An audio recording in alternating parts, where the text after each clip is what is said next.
today that you said it was Zed Leplin? Same thing. Who's this guy, Zed Leplin? Hey, same thing, man. As I've always said, Zeb Leplin, Leb Zeppelin, Zeppelin. And even, I'll take a step even further. You know who the Monkees are? Sure. The old band in the 60s? Same thing as the Beatles to me. Haircuts, Oh, skinny my ties, goodness. and white shirts. Bad suits, skinny ties, and bad haircuts. I'm just so saying. bad. To me, same thing. I can tell you one thing. The Monkees had a TV show. The Beatles didn't. Oh, That's fair to say. Hey, we're the Monkees. Hey, Hey, let's talk a we little the bit about Monkees. the NFL. All right, so fellas, you heard Max Kellerman there just a minute ago, right? We know what Colt McCoy, can he be the real McCoy he was against Seattle if they need him to be? But Key, you brought this up yesterday. It's not just an injury to Daniel Jones, it's injuries. He's dealing with the hamstring, which has hamstrung the Giants. He's also now got a left ankle injury. Jay, you know that, of course, is our resident Giant fan. But here's the more interesting story, and Jay, I want to get your perspective on this. You know, there was a time where the Browns, you'd never see them on Monday Night Football. You'd really never see them on Sunday Night Football because obviously they haven't been a factor. This has been a little bit of a different season. But here we are. You're going to see Cleveland twice in 6 days, the Monday night stage, that loss to the Ravens, and then Sunday night against the Giants. And I know the Giants are trying to scratch and claw and get back into the division race, and Jay, you're a Giant fan, but you honestly believe this game, even though the Browns are sitting comfortably in the wild card spot, you really believe this game is a bigger deal for Cleveland on Sunday night? I do. I still think they have a chance to win the division. The chances aren't high. I don't see the Steelers dropping the game to the Bengals. I don't think the Steelers are going to drop 3 games in a row, but I still think this game is important. The worst thing I want to see is the Browns, after that incredible performance against the Ravens, then come out against a team that Jason Garrett, their OC, on the COVID list. James Bradbury on the COVID list. Daniel Jones hurt, kind of injured, still with that hamstring. Who knows if he's going to play or be mobile in the pocket after being sacked 6 times against the Cardinals and them dropping that game. Even if Colt McCoy is playing, I think the Browns have to continue to trend towards their ceiling, which is a team that can compete against the Kansas City Chiefs and the Buffalo Bills to win the AFC. I'm putting the Browns in that category. If Baker Mayfield can continue to show the improvement that he's shown over the last couple of weeks, he's been playing like the first pick in the draft compared to their running game with the way Nick Chubb is playing, Kareem Hunt being used as a versatility knife. It's just they have all the pieces. You just don't want to. There's a part of me that's still waiting for the Browns to brown it. And like a chance for them to brown it is against the Giants, who are depleted. I don't want to see that happen to the Browns. And I'm a Giants fan. I want to see the Giants win, but I think the Browns can accomplish more. Yeah, I think the browning thing is out now. It's over with. No one. I hope so. The Cleveland Brown fans don't have to worry about the Browns becoming the Browns of old anymore. Kevin Stefanski and Andrew Berry, the general manager, on a different trajectory with this team. They're on a different train now. Their train with Freddie Kitchens is gone. Hugh Jackson, gone. Chris Palmer, gone. They don't have to worry. I can tell you firsthand and just seeing it with my own eyes, they don't have to worry about the way things have ended in the past. You look at the Monday night game against the Baltimore Ravens, they certainly showed that they can come back from behind, double digits down, and make it a game, something you didn't see in the past. I don't see a let-up. The Browns are beating teams that they should beat. Many years ago, they were losing to teams that they should beat. And this New York Giant team, and I get it, I picked them to possibly make it to the playoffs at 1-7, and they had a great run, and it was cute, and it was fun to watch, and it was great for me and Zubin to go back and forth and talk about it. But in the end, the Cleveland Browns are a much better football team, especially on the offensive side of the ball. Defensively, they got some issues that they need to tie up. Myles Garrett needs to start to come to the party as they get ready to go into playoff contention. Then they become a full team. But I think they have enough on the offensive side of the ball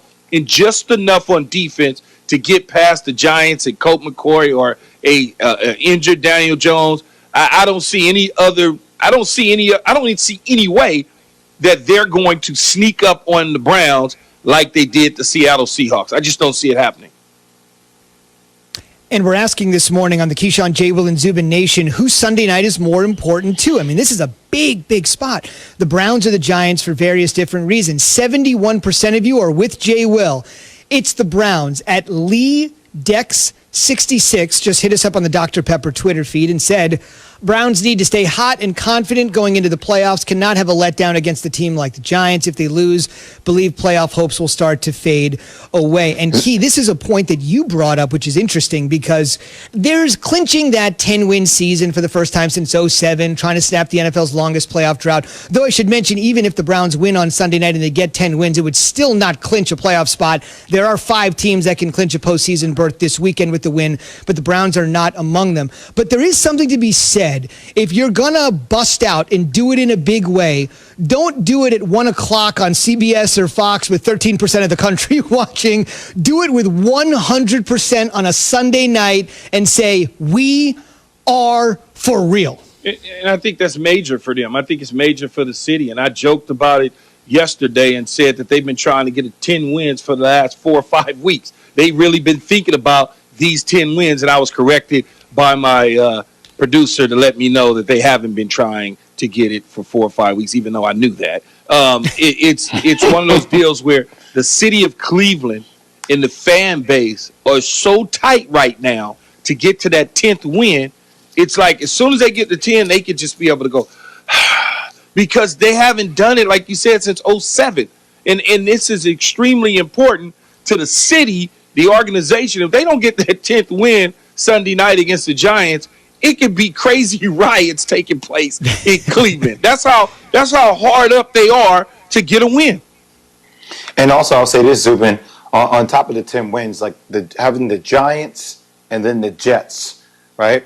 Like the one thing that you worry a little bit about the Browns is just will they play down to the level of competition? That's something that any team, especially when you start making moves in the right direction, you worry about because you want to remain and sustain that high octane style of play because it sets up for that final game against the Pittsburgh Steelers. And I think we talked about it. We said in order for the Browns to truly arrive, now granted they can win in the playoffs, but look, beating the Ravens and beating the Steelers, 2 teams that have just been in your way for a very long time. And I think the Ravens game, it came down to the wire, a couple of things that happened wrong. They lose that one, but I think the Steelers game is a game that they need to get, especially going into the playoffs. They need to get that one. They should go 3-0.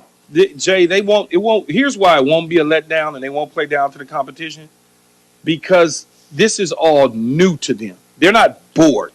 Teams that are bored, like Seattle, like a Kansas City Chief team, like teams that are constantly winning, Pittsburgh, they get bored. It's like, okay, well, we're trying to get there. So we don't have the luxury of becoming lackadaisical and bored. We can't do that. We're trying to get there. If we're having this conversation 6 years from now, and Cleveland is consecutively going to playoff games and in the mix, and then all of a sudden they go up against a New York Jet team or something like that, then we can say they better watch out. But they don't need to watch out for the Giants. They understand the mission, and they understand what the Giants did against the Seahawks because they've never been there before. They don't want to squander this opportunity. Can I just go back to something you said originally, Key? You said that the Freddie Kitchens train has left. Why has that train got to show up at my damn house? Well, Why does it have to be well, he's a tight end coach. As you always say to me, Dr. COVID, you say, hey, it's weird in 2020.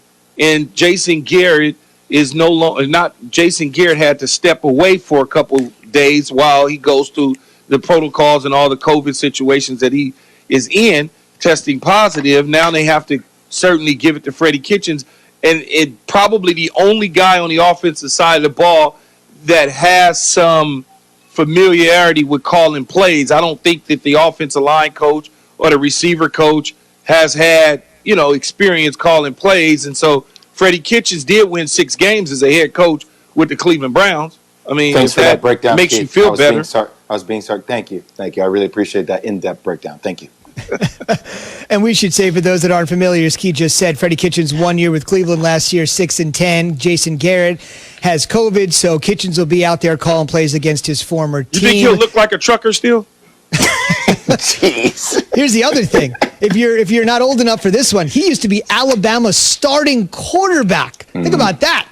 Think about how different he looked when he was Alabama's starting quarterback in the early 1990s. The Browns, Kitchen's old team, will be looking for his old quarterback, Baker Mayfield, to get in the zone on Sunday night. Get in the zone brought to you by AutoZone. Get in the zone, AutoZone. On the way, 4 downs. The 4, maybe 5, but we're going to go 4. Biggest matchups in the NFL this weekend, including the long, perhaps awaited return of a future Hall of Famer. After we remind you, beginning Tuesday, January 5th, Mike Greenberg begins his show Greeny immediately following Keyshawn, J. Will, and Zubin right here on ESPN Radio.